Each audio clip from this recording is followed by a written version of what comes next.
मंदसौर की एक संस्था के कुणाल श्रीवास्तव ने एक प्रेस वार्ता के माध्यम से समाज सेवी सुनील बंसल पर कई आरोप लगाए हैं। कुणाल जी, आपने कुछ आप पत्रकार वार्ता करके सुनील बंसल पर आरोप लगाए हैं। क्या आरोप है? मैंने सुनील जी बंसल पे समाज सेवी के नाम पर जो ये चोला पहन के घूम रहे हैं और महीने के लाखों रुपए की ये अपनी दुकानदारी चला रहे हैं।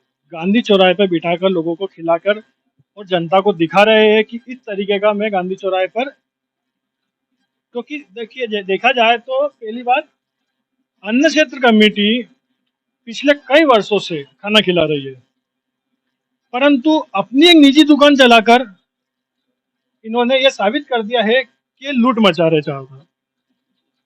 जनता को गुमराह करके इन्होंने अपना घर भरा है। क्या सबूत आपके पास अभी है? मैंने अभी प्रेस वार्ता में सारे सबूत रखे हैं। उज्जैन से मैंने इनकी संस्था का सारा रिकॉर्ड निकलाया कि इन्होंने कितने वर्षों से वहां पर डाटा पेश नहीं किया, क्योंकि हर सालाना इनको डाटा वहां देना जरूरी है। सरकार को बताना जरूरी है कि हम ये काम कर रहे हैं। उस समिति के नाम पे इन्होंने कोई डाटा पेश नहीं करा। तो पहली बात तो डाटा पेश नहीं करा, फिर भी रसीदें कट रही है, जमाने का इनके काम हो रहे हैं। ये खल कपास की इनकी दुकान भी है, उसमें भी इन्होंने बहुत सारे मिलावटी काम करे हैं और जनता को अपना चेहरा बता रहे हैं कि मैं समाज सेवी के नाम पर काम करता हूँ। आगे आप क्या कार्रवाई कर रहे हैं? मैं प्रशासन से कार्रवाई चाहता हूँ कि इनके खिलाफ केस दर्ज करें।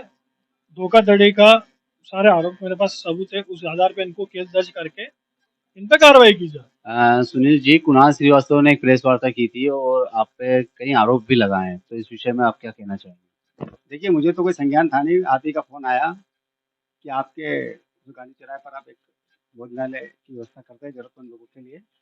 उसको लेकर कुछ तथाकथित व्यक्तियों ने एक प्रेस वार्ता बुलाई है। उसमें उन्होंने आरोप लगाए हैं कि आपने 6 साल में 6 करोड़ रुपए से अधिक कमाए। मैं साधुवाद देता हूँ कि कम से कम उन्होंने मेरे को 6 करोड़ रुपए कमाए, ये तो बताया। तो ये भी बता दें कि मुझे किन-किन स्रोतों से वो पैसे प्राप्त हुए हैं और कितने पैसे खर्च हुए हैं, कितने मेरे पास बचे हैं, ताकि मैं मेरे आईटीआर में उन 6 करोड़ रुपए का भी उल्लेख मैं कर दूँ। निश्चित रूप से जो व्यक्तियों ने इस प्रकार का प्रेस वार्ता बुलाकर मंदसौर के जो एक प्रेस यूनिटी है, ऐसे लोगों की प्रेस उन्होंने बुला के करा, अच्छा मेरे लिए बहुत अच्छा है, क्योंकि मैं मंदसौर में विधानसभा का जनता के उम्मीदवार के रूप में प्रत्याशी हूँ। तो निश्चित रूप से हो सकता है उनके पीछे बहुत सारी ताकत है।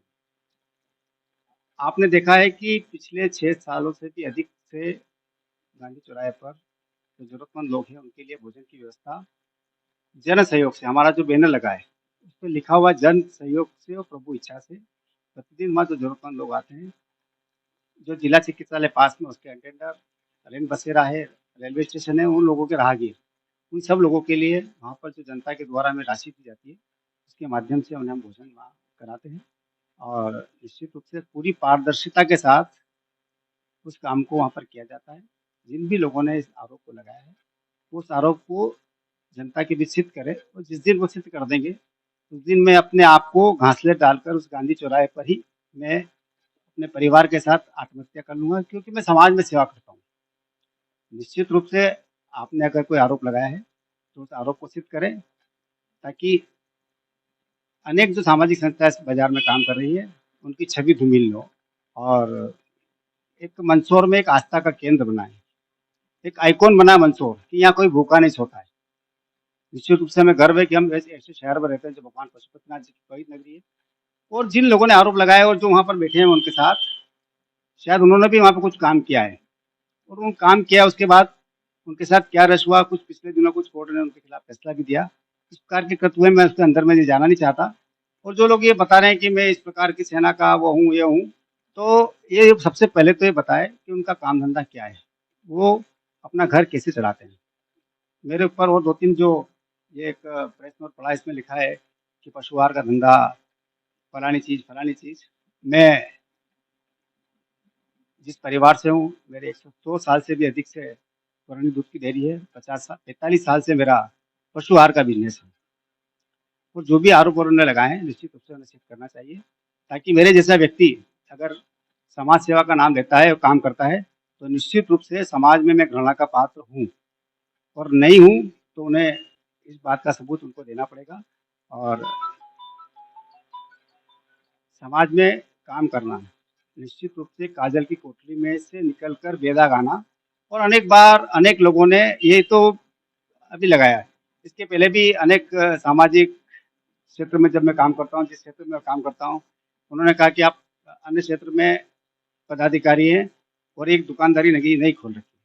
पूरे हिंदुस्तान भर में सुबह के अन्य क्षेत्र, मेरे ख्याल से हिंदुस्तान में सभी जगह छोटे बड़े शहर में चलते हैं, और शाम का जो भोजन की व्यवस्था है, हमारे शास्त्रों में लिखा है भगवान भूखा उठाता है और भूखा सुलाता नहीं है। शायद इसी तारतम्य में भगवान पशुपतिनाथ जी ने की कृपा से यहाँ पर शाम का भोजनालय जो चालू हुआ है वो चलता है। वो अपने आप में एक पंजीकृत संस्था है, और उसी माध्यम से जो जरूरतमंद लोग हैं, जो असहाय लोग हैं, जो कोई काम नहीं कर सकते हैं, या ऐसे मजदूर भी आते हैं हमारे यहाँ कि जिन्हें कोई काम नहीं मिलता है, वो भी भोजन के लिए आते हैं। हम डांटते भी हैं कि भैया तू हंस खुश के काम क्यों नहीं करता है, तो बोले मुझे आज काम नहीं मिला या मुझे आज ठेकेदार ने पैसे नहीं दिए, तो वहाँ पर उसको बैठकर भोजन कराते हैं, क्योंकि भोजन के पैसे देने वाला व्यक्ति समाज में अन्य व्यक्ति है। हमें मंदसौर शहर के बाद अनेक जो शहर हैं जहाँ भी सोशल मीडिया के माध्यम से अपना समाचार जाता है, उस समाचार को पढ़ने के बाद वो व्यक्ति अपने जन्मदिन पर, शादी की सालगिरह पर अपनी खुशी से या ऐसे ही वो सहयोग राशि हमें भेजता है। समिति के 2 बैंक खाते हैं, उन बैंक खातों में वह तो वो जमा कराता है, या हमें जब भेजता है तो उसको रसीद हम उसको देते हैं। अगर कोई भी व्यक्ति कहता